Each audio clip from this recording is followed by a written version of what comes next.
তৈরি করেছেন লোক, লোক তৈরি হয়েছে। যেমন ইসলামী ছাত্র শিবির ঠেঙ্গা বাজিয়া লাঠি বাজিয়া জনগণের কাছে যায় না, ছাত্রদেরকে পিটাইয়া বলে না যে শিবির করাই লাগবে, এরকম বলেছে কোথাও? বলেছে কোথাও? ব্যবহার দিয়া, উদারতা দিয়া, ভালোবাসা দিয়া তাদেরকে আহ্বান করতেছে।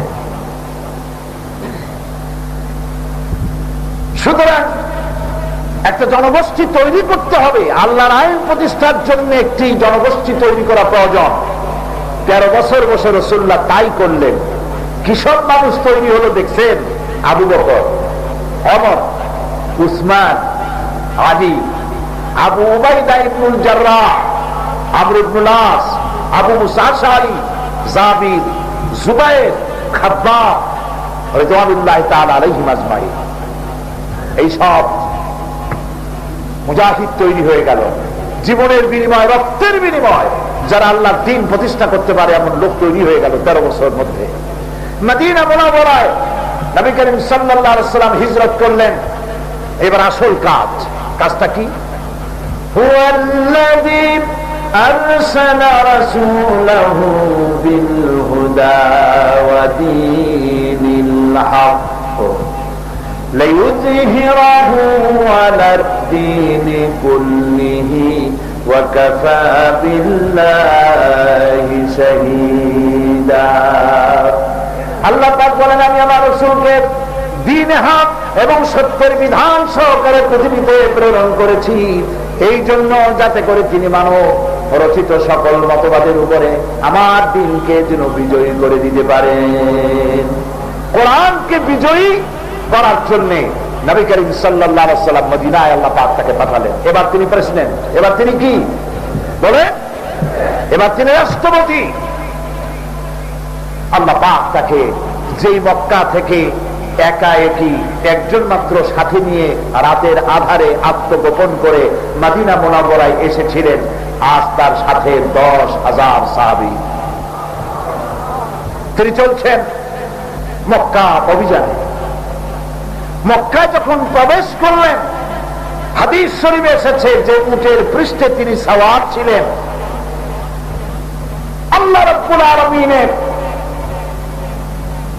প্রতি শ্রদ্ধায়, মহব্বতে, বিনয়ে, এই যে বিশাল বিজয়, কাফেররা সমানে দৌড়াচ্ছে, এই মহা বিজয়ে উল্লসিত না হয়ে তার মাথা ক্রমান্বয়ে নিচু হচ্ছিল। হতে হতে হাদিস শরীফে এসেছে বারবার নবী করিম সাল্লাল্লাহু আলাইহি ওয়াসাল্লামের মস্তক মোবারক উটের পিঠের উপর এরকম পড়তেছিল। সুবহান। এই আদর্শ যারা সকলেই জানে, পৃথিবীতে কোন দেশ অথবা কোন দল ক্ষমতায় যখন আসে, যে দল ক্ষমতায় থেকে অত্যাচার করেছিল তাদেরকে নির্মম হস্তে দমন করে, মারে, পিটে, পিটায়, কাটে, কচু কাটা করে শেষ করে দেয়। ঈমান আর আল্লাহর প্রতি যাদের মহব্বত থাকে, ভয় থাকে, তাদের দিল হয় নরম। সুবহানাল্লাহ। সেই জন্য তারা প্রতিহিংসা পরায়ণ হয় না। নবী করিম সাল্লাল্লাহু আলাইহি ওয়াসাল্লাম প্রবেশ করলেন মক্কা শরীফে, ঘোষণা করে দিলেন সকলকে ক্ষমা করা হলো। সাধারণ ক্ষমা। আবু সুফিয়ানকে ক্ষমা করা হলো। আবু সুফিয়ানের বাড়িতে যারা আশ্রয় নেবে তাদেরকেও ক্ষমা করা হলো। সুবহানাল্লাহ। নবী করিম সাল্লাল্লাহু আলাইহি ওয়াসাল্লাম মসজিদে হারামে প্রবেশ করেছেন, নেতারা কাঁপতেছে। কাঁপবে না? বিলালকে মারছে যারা, খাব্বাবকে মেরেছে, খুবাইবকে মেরেছে, সুমাইয়াকে শহীদ করেছে, এই সব জাহিদ সব দাঁড়ায় কাঁপতেছে থরথর করে। নবী করিম সাল্লাল্লাহু আলাইহি ওয়াসাল্লাম প্রশ্ন করলেন, কুরাইশের নেতৃবৃন্দ বলো আজকে আমার কাছ থেকে কেমন ব্যবহার আশা করো? তাদের তো কথা বলার উপায় নাই, রুহু বলার কাছে তখন জিহ্বা আড়ষ্ট হয়ে গেছে। বলছে, শুধু এতটুকু বলল, একজন উত্তম ভাই এবং একজন উত্তম ভাইয়ের ছেলে হিসেবে যে ব্যবহার করা, ব্যবহার পাওয়া, আশা করা যায়, আমরা সেই ব্যবহার আপনার কাছ থেকে আশা করি। নবী করিম সাল্লাল্লাহু আলাইহি ওয়াসাল্লাম জবাবে কি বললেন? আল্লাহর নবী বলেন, শোনো, তোমাদের ব্যাপারে আজ আমি সেই কথাই বলবো যেই কথা আমার ভাই হযরত ইউসুফ আলাইহিস সালাম মিশরের প্রেসিডেন্ট হওয়ার পর যে 11 ভাই তাকে কুয়ার ভিতরে মারার জন্য ফেলে দিয়েছিল, ওই ভাইগুলি যখন সাহায্য নিতে এলো, হযরত ইউসুফ তাদের ব্যাপারে যা বলেছেন আমি তোমাদের ব্যাপারেও তাই বলবো। কথাটি হচ্ছে এই, লা তাসরিবা আলাইকুমুল ইয়াওম, তোমাদের বিরুদ্ধে আজ আমার কোনো ক্ষোভ নাই, বিদ্বেষ নাই, হিংসা নাই, প্রতিহিংসা নাই, সবাইকে মাফ করে দিলাম, আল্লাহর হস্তে মাফ করে দিলাম। নবী করিম সাল্লাল্লাহু আলাইহি ওয়াসাল্লাম উদারতা দিয়ে, ভালোবাসা দিয়ে ইসলাম প্রতিষ্ঠা করেছিলেন। এলেন মদিনায়, তৈরি হলো ইসলামের রাষ্ট্র। ক্ষমতায় গেলেন কারা? মন্ত্রী পর্যায়ে, রাষ্ট্রীয় ক্ষমতায় বিভিন্ন সেক্টরে কারা এলেন? যাদেরকে 13 বছর বসে মদিনা মক্কায় যাদেরকে বানানো হয়েছিল। সুবহানাল্লাহ। নবী করিম সাল্লাল্লাহু আলাইহি ওয়াসাল্লাম বলছেন, খায়রুল কুরুন কারনি, সর্বশ্রেষ্ঠ যুগ আমার যুগ। চুরি নাই, ডাকাতি নাই, জেনা নাই, ব্যভিচার নাই, হত্যা নাই, দর্শন নাই। কাফেরেরা দেখলো যে আমরা খামোখাই এই লোকটার সাথে বিরোধিতা করেছি, উনি তো আমাদের ধর্মের বিদ্বেষী কোনো লোক না। আমরাও তো চাইছিলাম এইরকম, যেখানে বৃদ্ধরা ভাতা পাবে, যেখানে দুগ্ধ পোষ্য বাচ্চার মা ভাতা পাবে, বেকার যুবকেরা ভাতা পাবে, চুরি ডাকাতি নাই, এমন একটি সমাজ তো আমরাও চেয়েছিলাম। এই যখন অবস্থা হলো, আল্লাহ রাব্বুল আলামিন তখন নাযিল করলেন সূরা ইযা জাআ নাসরুল্লাহি ওয়াল ফাতহ ওয়া রাআইতান নাসা ইয়াদখুলুনা ফি দীনিল্লাহি আফওয়াজা ফাসাব্বিহ বিহামদি রাব্বিকা ওয়াস্তাগফির ইন্নাহু কানা তাওয়াবা। যখন আল্লাহর পক্ষ থেকে বিজয় আসবে, সাহায্য আসবে, তখন দেখতে পাবে দলে দলে লোক ইসলামের মধ্যে প্রবেশ করছে। নবী করিম সাল্লাল্লাহু আলাইহি ওয়াসাল্লামের শেষ সময় দেখা গেল আরবের চতুর্কোণা থেকে লোকেরা আস্তে আস্তে মুসলমান হলো, কালেমা পড়লো, লা ইলাহা ইল্লাল্লাহু মুহাম্মাদুর রাসূলুল্লাহ। কাফের আর রইল না, মুসলমান হয়ে গেল। এই ছিল ইসলাম। ঘাড়ে ধরিয়ে ঠেসে ধরে ইসলাম করা হয় নাই, মুসলমান বানানো হয়নি। আজ নবী করিম সাল্লাল্লাহু আলাইহি ওয়াসাল্লাম যে আদর্শ দিয়ে রাষ্ট্র প্রতিষ্ঠা করেছিলেন, সেটা ছিল, তার নাম হলো কোরআন। তার নাম কি বলুন? কোরআন। এই কোরআন দিয়ে যদি রাষ্ট্র পরিচালনা করা যায়, তাহলে শুধু মুসলমান না, হিন্দু, খ্রিস্টান, বৌদ্ধ সবাই নিরাপদে থাকবে। এটা বিশ্বাস করেন কিনা? কোরআনের আইন চালু হলে হিন্দুদের অসুবিধা হবে? এই যে দুর্গা পূজা গেল, দুর্গা পূজা নিয়ে এক শ্রেণীর রাজনৈতিক দলের লোকেরা দেশব্যাপী ছড়ালো, পূজা এবার হবে না, ব্যাংকে চুরে শেষ করে বেড়াবো, এই বলে একটা ত্রাস সৃষ্টি করে দিল সারা দেশে। ঠিক না? পূজা ভালো মতো হয়েছে না হয় নাই? চিটাগাঙের দুর্গার ঠ্যাং ভাঙছে, কেউ হাত ভাঙছে, গলা ভাঙছে, পূজা ঠিক মতো হয়েছে কিনা বলে? কেন হলো ঠিক মতো? কারণ আল্লাহর নবী বলেছেন, মুসলমানদের মাঝে সংখ্যাগুরু মুসলিম দেশের ভিতরে সংখ্যালঘু যারা থাকবে তারা হবে আমানত। ওই আমানতের উপরে, সংখ্যালঘুদের উপরে কেউ যদি জুলুম করে, অত্যাচার করে, তাহলে আমি নবী মুহাম্মদুর রাসূলুল্লাহ সাল্লাল্লাহু আলাইহি ওয়াসাল্লাম কিয়ামতের দিন আল্লাহর দরবারে সংখ্যালঘুদের পক্ষ সমর্থন করে মুসলমানদের বিরুদ্ধে মামলা দায়ের করব। পৃথিবীতে কেউই কথা বলতে পারেনি। পেরেছে কেউ বলতে? কেউ পারেনি। এই জন্য মুসলমান যে দেশে বেশি, সেই দেশে অমুসলিমরা নিরাপদ। এই যে ভারত, আমরা 800 বছর শাসন করেছি, করি নেই? কারা? মুসলমানরা। 800 বছর। মুসলমানরা যদি পরধর্ম অসহিষ্ণু জাত হতো, হিন্দুদের একটা টিকিও টিকে থাকতে পারত না, একটা মন্দিরে বাঁচত না। ঠিক কিনা? মরক্কোর রাবাত থেকে শুরু করে ইন্দোনেশিয়ার জাকার্তা পর্যন্ত 750-800 বছর আমরা রাজত্ব করেছি। মুসলমান রাজত্ব করার কারণে অমুসলিমরা নিরাপদ থেকেছেন। আমাদের দেশেও সাম্প্রদায়িক দাঙ্গা নাই। হিন্দুদের ভোটগুলি পাওয়ার জন্য যারা শকুনের মতো লালায়িত, সেই দলটি সব সময় দেখতে থাকে যেখানে সাম্প্রদায়িক দাঙ্গা নাকি লেগেই আছে। আপনারা আমাকে বলেন, চট্টগ্রাম মহানগরী সুশিক্ষিত সমাজ এখানে বাস করে, লেখাপড়া আপনারা জানেন। 1947 সনের 14 আগস্ট ব্রিটিশের অধীনতা থেকে এই জমিন মুক্ত হয়েছিল 14 আগস্ট, আর ভারত মুক্ত হল একই বছর 15 আগস্ট।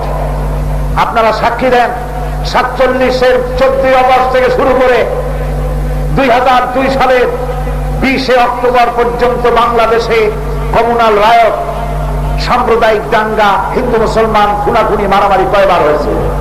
জবাব দেন। একবারও হয় নাই। যদি কেউ বলে হয়েছে, সে 100% মিথ্যাবাদী। পৃথিবীর ইতিহাস সাক্ষী, বাংলাদেশ সাম্প্রদায়িক সম্প্রীতির 1000 বছরের উজ্জ্বল স্বর্ণালু ইতিহাস সৃষ্টি করেছে পৃথিবীর বুকে। একই 47-এর 14 আগস্ট থেকে এ পর্যন্ত আমার দেশে একবারও সাম্প্রদায়িক দাঙ্গা হয় নাই। কিন্তু 47-এর 15 আগস্ট থেকে শুরু করে 2002 সালের 20 অক্টোবর পর্যন্ত প্রতিবেশী ভারত মুসলমানদের উপর আক্রমণ করেছে, মুসলমান নিধন করেছে, সাম্প্রদায়িক দাঙ্গা করেছে 18,000 বার। এই জন্যে মুসলমান পৃথিবীর সেরা জাত। মুখ ফুলায় বলতে পারি মুসলমান পৃথিবীর শ্রেষ্ঠ জাতি। এটা আমার কথা নয়, এই শ্রেষ্ঠ জাতির গৌরব আমাকে দিয়েছেন কে? কুনতুম খায়রা উম্মাতিন মুখরিজাত লিন-নাসি তা'মুরুনা বিল মা'রুফি ওয়া তানহাউনা আনিল মুনকার। তোমরা শ্রেষ্ঠ জাতি। কে বলতেছেন? কাদেরকে বলতেছেন? সেই শ্রেষ্ঠ জাতির মর্যাদায় আমরা কি আছি? বলেন আছি? সেই শ্রেষ্ঠ জাতির মর্যাদায় আমরা এখন নাই। কেন নাই? এই জন্য নাই যে রাসূলের আসল আদর্শ ছেড়ে দিয়ে শুধু মিছিল, তার শানে আর মিলাদ এইটুকুন ধরে রেখেছি, আদর্শ ধরতে পারি নাই। যে মুসলমান নামাজ পড়ে মুখে দাঁড়িয়ে আছে লম্বা জামা পরে, বছরে হজ করে, রমজান মুবারক উমরা করতে যায়, তিনি যখন ব্যবসা করেন ওজনে কম দেন, খাদ্যে ভেজাল দেন, বিবিকে পর্দায় রাখেন না, মিথ্যে কথা বলেন, এরকম লোক হয়তো চট্টগ্রামে না থাকতে পারে, কিন্তু বাংলাদেশে বহুত আছে বিভিন্ন জায়গায়। এই যদি হয় তাহলে রাসূলের উম্মত বলে দাবি করা আমাদের কি থাকতে পারে? নবী করিম সাল্লাল্লাহু আলাইহি ওয়াসাল্লাম ব্যবসায়ী ছিলেন, ব্যবসা কেমন করতে হয় শিখাইছেন। বিবাহ করেছেন, স্বামী স্ত্রীর ব্যবহারটা কেমন হবে তিনি শিখাইছেন। তিনি নানা হয়েছেন, নাতির সাথে সম্পর্ক কেমন হবে তিনি শিখাইছেন। তিনি প্রেসিডেন্ট হয়েছেন, প্রজার সাথে কেমন ব্যবহার করতে হবে তাও শিখাইছেন। কেমন মানুষ বানায় গেলেন আবু বকর, ওসমান, ওমর, আলী রিদওয়ানুল্লাহ তাআলা আলাইহিম আজমাইন, কেমন নেতাদের বানায় গেলেন। তিনি কেমন নিজে ছিলেন, তিনি ইন্তেকাল করলেন, হযরত আবু বকর ইন্তেকাল করলেন, ওমর রাদিয়াল্লাহু তাআলা আনহু ক্ষমতায় এলেন। রাতের বেলায় তার পাহারায় লোক নাই, তিনি জনগণের পাহারার জন্য বাড়ি বাড়ি ঘুরে বেড়ান। এক বাড়ির সামনে গিয়ে দেখেন একটা লোক ঘরের মধ্যে ঢোকে আর বের হয়, ঢোকে আর বের হয়। কবিতা তিনি প্রশ্ন করলেন, তুমি কে? এই বাড়ির মধ্যে বারবার ঢোকে আর বের হওয়ার বিষয়টা কি? তিনি বললেন, পথিক আপনি আমার বিপদ বুঝবেন না, আমি এই বাড়ির মালিক। আমার বাড়িতে অন্য কোনো পুরুষও নাই, মেয়ে লোক নাই, আমার বউ ছাড়া। আমার বউ এখনই ডেলিভারি হবে, বাচ্চা হবে, তাকে সাহায্য করার মতো একটা লোক নাই। আমার স্ত্রী, আমার সন্তান প্রসব করবে, আমি তার কোনো সাহায্য করতে পারতেছি না। আমার মতো বিপদে কে বলেছে কখন? তার কান্না দেখে ওমর রাদিয়াল্লাহু তাআলা আনহু বলছেন, অপেক্ষা করো, দেখি আমি তোমার জন্য কোনো সাহায্য করতে পারিনি। তিনি দৌড় দিলেন। কিছুক্ষণ পরে একটি মেয়ে লোক তিনি সাথে করে নিয়ে এলেন, বললেন তুমি বাইরে দাঁড়াও, পুরুষটিকে বাড়ি দাঁড় করায় রাখলেন, মহিলাকে ভেতরে ঢুকিয়ে দিলেন। কিছুক্ষণ পর সেই মহিলা বেরিয়ে এসে বললেন, আমিরুল মুমিনিন, বাড়িওয়ালাকে খোঁজখবরি দেন, আল্লাহ তাকে একটি সন্তান দান করেছে। আমিরুল মুমিনিন নাম শুনিয়া সন্তান হওয়ার আনন্দ বেচারা ভুলে গেছে। বলছে, আমিরুল মুমিনিন আপনি, আমি তো বড় অপরাধ করেছি, আপনি আমার জন্য দৌড়াইছেন, আল্লাহর রাস্তায় আমারে মাফ করে দেন। হযরত ওমর তিনি বললেন, ও আল্লাহর বান্দা, উল্টো আমার কাছে ক্ষমা চেও না, বরং আমি যে তুমি বলার আগে আমি সন্তান নিয়ে তোমার বিপদের সময় আগের থেকে তোমার সেবার ব্যবস্থা করতে পারলাম না, অথচ আমি রাষ্ট্র শাসক, এই জন্য কিয়ামতের দিন আল্লাহর দরবারে আমারে তুমি আসামি বানাইও না। হযরত ওমর কাঁদতেছিলেন। লোকটি কিছু পয়সা, কিছু পারিশ্রমিক বের করে বললেন, আমিরুল মুমিনিন, ওই যে মেয়ে লোকটাকে আনছেন, এই নার্সকে এই পয়সাগুলি দিয়ে দেন। হযরত ওমর বললেন, আল্লাহর বান্দা, এত রাত্রে আমি নার্স পাবো কই? আমি কোন নার্স পাই নাই। আমি যাকে তোমার বউয়ের খেদমত করতে এনেছি সে কোন পেশাদার নার্স নয়, পয়সা দিতে হবে না, তো আমার স্ত্রী। আল্লাহু আকবার। এই হলো ইসলাম। আর আমরা কোথায়? সামান্য একটু ক্ষমতা পাইলে মানুষের সাথে কথাও কইতে পারি না, হাসি মুখে কথাও কইতে পারি না, অহংকারের ঠেলায় অস্থির হয়ে যায়। আমাদের উপরে আল্লাহ রহমত করবেন কেন? আজ যদি আমাদেরকে ঘুষ মারে, এ মার আমাদের পাও না। ওয়া মা আসাবাকুম মিন মুসিবাতিন ফাবিমা কাসাবাত আইদিকুম ওয়া ইয়াফু আন কাসীর। তোমাদের উপরে যত বিপদ আরোপিত হয়, সমস্ত বিপদ দুই হাতে কামাই করে নিয়েছো তোমরা, এর রিজাল্ট তোমাদেরকে ভোগ করতে হচ্ছে। তাই বলে বুশের মারকে আমি ওয়েলকাম করছি না, বুশের জন্য কোনো কিছু অপেক্ষা করছে ইনশাআল্লাহ। কারণ হচ্ছে আমার দৃষ্টিতে আমাকে কেউ কেউ বলে যে এইসব ব্যাপারে কথা বলতে গিয়ে একটু সাবধানতা অবলম্বন করবে। আমি বলি, আল্লাহর চাইতে শক্তিশালী কেউ নেই। বুশ কি আল্লাহর চাইতে শক্তিশালী? আল্লাহ, এই বুশের মতো কত পুরুষ আল্লাহ দেখছে, এগুলো কোনো ব্যাপারই না, কোনো ব্যাপারই না। এরকম মাঝে মধ্যে ফেরাউনরা মাথা উঁচু করে, আর যখনই মাথা উঁচু করে আল্লাহ কাউরে সুবাই মারে, কাউরে জুতা দিয়ে পিটায় মারে। সেই আল্লাহ আছে কি নয়? আজকে সারা পৃথিবীর মানুষকে, মুসলমানদেরকে টার্গেটে নিয়েছে সে। আমার দৃষ্টিতে মানব ইতিহাসের সভ্য পৃথিবীর ইতিহাসে এমন রূপ, এমন দুর্ব্যবহারকারী প্রেসিডেন্ট আমেরিকার জীবনে আর একজন আসছে বলে আমার মনে হয় না। মুসলমানরাই খারাপ পৃথিবীতে, আর ইহুদিরা তোমার কলিজার টুকরা। মুসলমানরাই সন্ত্রাসী, আমরা মার খাই, আমাদের জন্য কথা বলা জায়েজ নাই। वो कत्ल भी करते चर्चा नहीं होता, हम आह भी करते बदनाम हो जाता।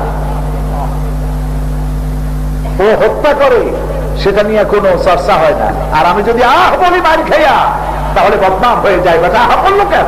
পিঠা আরো বেশি করিয়া। হাসতেছেন, কান্দা দরকার, চোখ দিয়ে পানি না, রক্ত বড় দরকার মুসলমানদের। তোমার মাথার উপরে কারণ আসতেছে, বুশ কি, এই শরম কি? शेर की सर पे बिल्ली खिल रही, शेर की सर पे बिल्ली खिल रही, कैसा है मुसलमान का बदनसीब, शहादत की तमन्ना भूल गई, तस्बीह की दानों में जन्नत ढूंढ रही। সিংহের মাথার উপরে বাঁদরের লাফালাফি করছে, ইঁদুরের লাফালাফি করছে, মুসলমানদের বদনসিব। শাহাদাত কি তামান্না ভুল গই, এই জাতি জিহাদ এবং শাহাদাতের তামান্না ভুলে গিয়েছে। জিহাদের তামান্না কলিজার ভেতরে যদি না থাকে, ওই অবস্থায় যদি মারা যায়, মুনাফিকের মউত হবে। জিহাদ চলবে কিয়ামত পর্যন্ত। কোন পর্যন্ত? নামাজের মতোই ফরজ। এই জিহাদ মানুষেরা ছেড়ে দিয়েছে, শাহাদাতের তামান্না নাই। তসবিহ দানার মধ্যে বেহেশত খোঁজে, কোন বেহেশত কোন জায়গায়, কোন বেহেশত কোন জায়গায়। তসবিহ দানার মধ্যে জান্নাত পাওয়া যাবে না। আল জান্নাতু তাহতা জিলালিস সায়ুফ, জান্নাত তরবারির ছায়া তলে। সুবহানাল্লাহ। এই জাতির উরুজ এবং জওয়াল, এই জাতির উন্নতি আর অবনতি কেমনে হয়? বিশ্বকবি আল্লামা ইকবাল, কবি সম্রাট রহমতুল্লাহ আলাইহি, তিনি বলছেন, আজ তুঝে বাতাও তকদীরে উমম ক্যা হ্যায়, আজ তুঝে বাতাও তকদীরে উমম ক্যা হ্যায়, শমশের সেনা আউয়াল তাউসুর বাবাকির। এসব এই জাতির উন্নতি আর অগ্রগতি কেমনে হয়, অবনতি কেমনে হয় তার ইতিহাস তোমারে শোনাই। এই জাতির হাতে যখন থাকে কোরআন, এই জাতির হাতে যখন থাকে শমশির, তখন দুনিয়ার নেতৃত্ব তার পায়ের উপরে চুমা খায়। কোরআন আর শমশিরের পরিবর্তে মুসলমানদের হাতে যখন কালচারের নামে হাতে যখন আসে তবলা, বেহালা, ঢোল, সারিন্দা, নারিন্দা, তখনই কপাল পড়ে। প্রিয় ভাই সব, মুসলমানদের হাতে আজ মুসলমানদের কাছে যে কালচার এসেছে, এটা কালচার নয়, এটা মুসলমানদের দেহের ভিতরে ক্যান্সার। যেই কালচার মুসলমানদের হাতে ঢোল উঠায়, তবলা উঠায়, হারমোনিয়াম উঠায়, এটা মুসলমানদের উন্নতির পথ নয়। মুসলমানদের উন্নতির পথ কোরআন। সুবহানাল্লাহ। সেই কোরআন ছেড়ে দেওয়ার কারণে আজ তারা দেখতে পাচ্ছে এই পৃথিবীতে মুসলমানরাই সব থেকে সভ্যতা। কারা সভ্যতা? আমরা এই মুসলমানেরা। আমাদের বিরুদ্ধে আমেরিকা ক্ষেপ্ত না, ক্ষেপছে কেন? ওদের মতো পুরুষে পুরুষে এই দেশের মুসলমানেরা বিয়ে করে না কেন? খেপেছে কেন? এদেশের মহিলারা মেয়ে লোককে বিয়ে করে না কেন? ওদের মতো রাস্তায় রাস্তায় মদ খায় না কেন? এরা সভ্য কেন, ভদ্র কেন? কাজী আমাদের কালচারের সাথে যখন তাদের মিল হচ্ছে না, এদেরকে শেষ করো, মারো। এ কথা তো আল্লাহ বলছেন 1400 বছর আগে। ওয়ালান তারদা আনকাল ইয়াহুদা ওয়ালান নাসারা হাত্তা তাত্তাবিআ মিল্লাতাহুম। ওয়ালান ওয়ালান, কখনোই ইহুদি আর খ্রিস্টানেরা তোমাদের উপরে খুশি হবে না যতদিন তোমরা ইহুদি আর খ্রিস্টান না হয়ে যাচ্ছ। কথা বুঝে আসছে ভাই? কথা বুঝতেছে? তাই আজ যেখানে যা হয় সেজন্য মুসলমানেরা দায়ী। বালি দ্বীপে, বালি দ্বীপ কোথায়? ইন্দোনেশিয়া। আমরা এখন সব চিনে ফেলতেছি। বালি দ্বীপে বোমা বিস্ফোরণ হল, কোন তদন্ত করা নাই, কোন ইনকোয়ারি নাই। বোমা বিস্ফোরণের সাথে সাথে বলে দিল এটা ইসলামী দলের লোকেরা করেছে। এর নামও নাকি বদল লোক, এর নামও নাকি প্রেসিডেন্ট, এর নামও নাকি গণতন্ত্রের ফেরিওয়ালা। নির্লজ্জ, বেহায়া। কোন তদন্ত ছাড়া কোন ভদ্রলোক কাউকে আসামি বানাতে পারে? আমরা জানি বালি দ্বীপে এই হামলা কেন। কারণ হলো মাত্র 5 বছরের আন্দোলনের মধ্য দিয়ে ইন্দোনেশিয়ার পূর্ব তিতুমিরকে তোমরাই জাতিসংঘের ফতোয়া দিয়া স্বাধীন বানায় দিছ। মুসলিম দেশ ইন্দোনেশিয়াকে খর্ব করার জন্য আবার বালি দ্বীপে রহস্যজনক বোমা বিস্ফোরণ ঘটিয়ে এটাকেও স্বাধীন করে আস্তে আস্তে করে ইন্দোনেশিয়াকে ইতিহাসের বুক থেকে সরিয়ে দেওয়ার ষড়যন্ত্রই মাত্র। প্রিয় ভাই সব, 5 বছর আন্দোলন করিয়া পূর্ব তিমুর স্বাধীন হয়ে গেল। 50 বছর স্বাধীনতা আন্দোলন করল ফিলিস্তিনি মুসলমান। 50 বছর স্বাধীনতা আন্দোলন করল কাশ্মীর।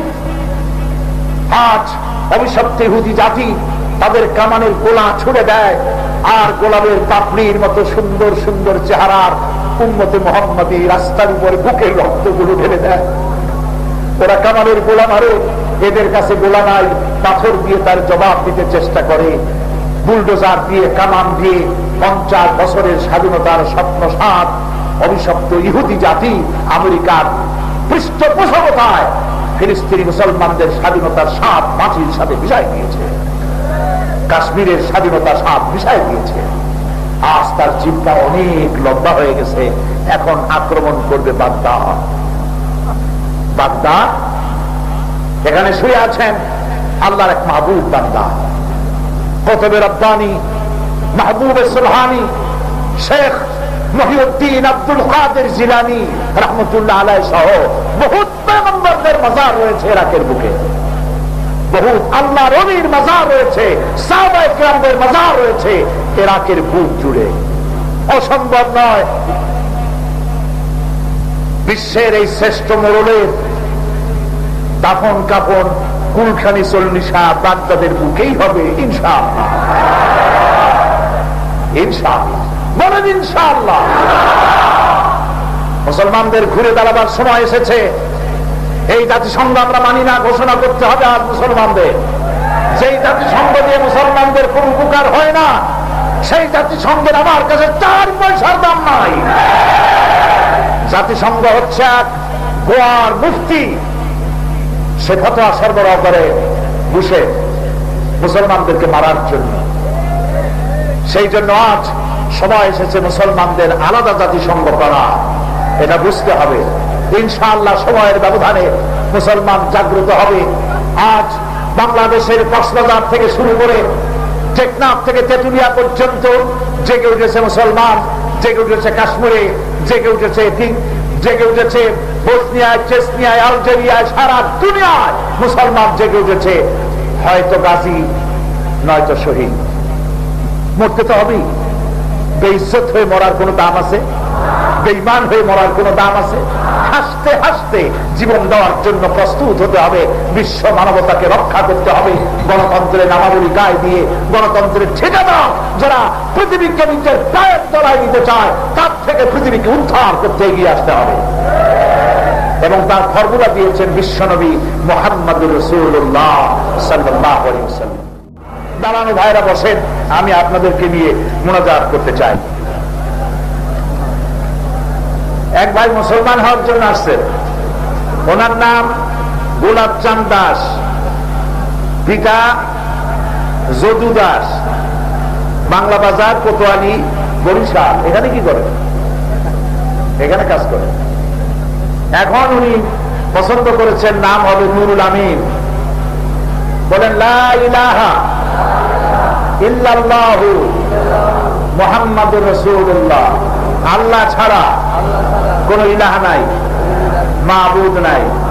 মুহাম্মদ সাল্লাল্লাহু আলাইহি ওয়াসাল্লাম আল্লাহ প্রেরিত রাসূল। আশহাদু আন লা ইলাহা ইল্লাল্লাহু ওয়াহদাহু লা শারীকা লাহু ওয়া আশহাদু আন্না মুহাম্মাদান আবদুহু ওয়া রাসূলুহু। আমি সাক্ষ্য দিচ্ছি আল্লাহ ছাড়া, বলেন আল্লাহ ছাড়া কোন ইলাহ নাই, কোন মাবুদ নাই, তার কোন অংশীদার নাই, তিনি এক। আমি আরো সাক্ষ্য দিচ্ছি মুহাম্মদ সাল্লাল্লাহু আলাইহি ওয়াসাল্লাম আল্লাহর বান্দা এবং তার রাসূল। বলেন আসসালামু আলাইকুম। আপনারা সবাই তার জন্য দোয়া করেন, আল্লাহ যেন তাকে দীর্ঘজীবী করেন, ঈমানের মুখ দেন এবং সত্যিকারের মুসলমান হয়ে জীবন যাপনের তৌফিক দেন। সবাই বলেন আমিন। আল্লাহুম্মা আমিন। রব্বানা যালামনা আনফুসানা وإن لم تغفر لنا وترحمنا لنكونن من الخاسرين ربنا لا تزغ قلوبنا بعد إذ هديتنا وهب لنا من لدنك رحمة إنك أنت الوهاب।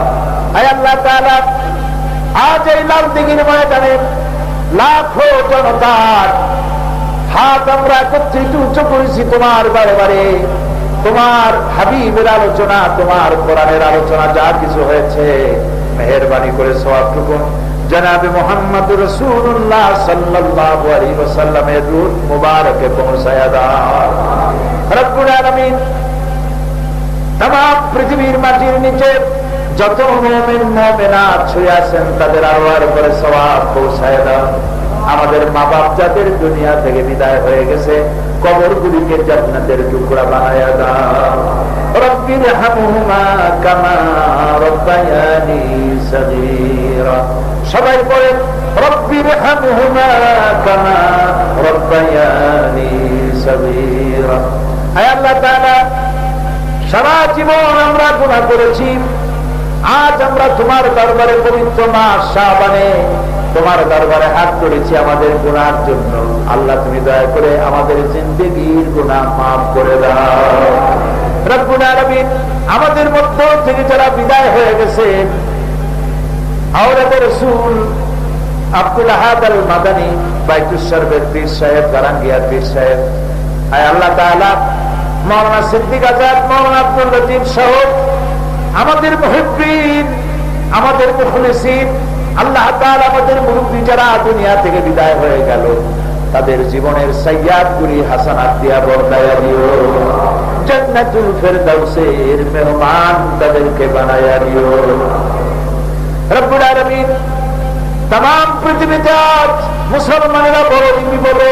আয় আল্লাহ পাক তুমি দয়া করে অভিশপ্ত ইহুদিদের হাত থেকে প্যালেস্টাইনের মুসলমানদেরকে আজাদ করে দাও। ভারতের কাফের সরকারের হাত থেকে আল্লাহ তুমি দয়া করে কাশ্মীরকে চিরকালের জন্য আজাদ বানায় দাও। ভারতের মুসলমানদের নিরাপত্তা দান করো।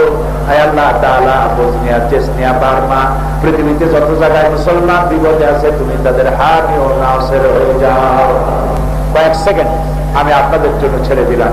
মাথা নিচু করে, চক্ষু বন্ধ করে যার যার নিজের কথা আল্লাহকে সরাসরি বলেন।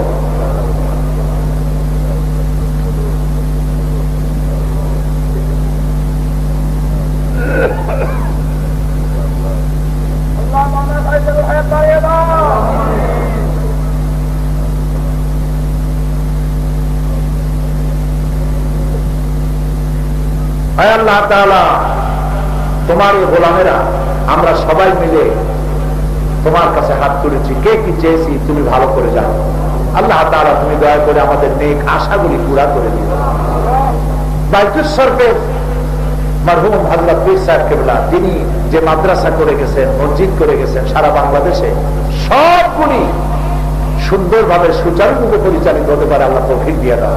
বর্তমান পীর সাহেবকেও মরহুম পীর সাহেবের কদম বকদম চলার তৌফিক দান করে দাও সর্বক্ষেত্রে, তাকেও তুমি সুস্থ রাখো আল্লাহ তাআলা। সব আলেম ওলামা যারা আছেন সমস্ত ওলামা হাজরাতদের উপরে রহমত নাজিল করো আল্লাহ। এই চট্টগ্রামকে ইসলামী আন্দোলনের দুর্গ বানায় দাও আল্লাহ তাআলা। এই চট্টগ্রামের মুসলমানদেরকে গোটা বাংলাদেশের মুসলমানদের নেতৃত্ব দেওয়ার তৌফিক দিয়ে দাও। ربنا تقبل منا إنك أنت السميع العليم وتب علينا إنك أنت التواب الرحيم سبحان ربك رب العزة عما يصفون وسلام على المرسلين الحمد لله رب العالمين واجعل آخر كلامنا عند الموت لا إله إلا الله محمد رسول الله. السلام عليكم.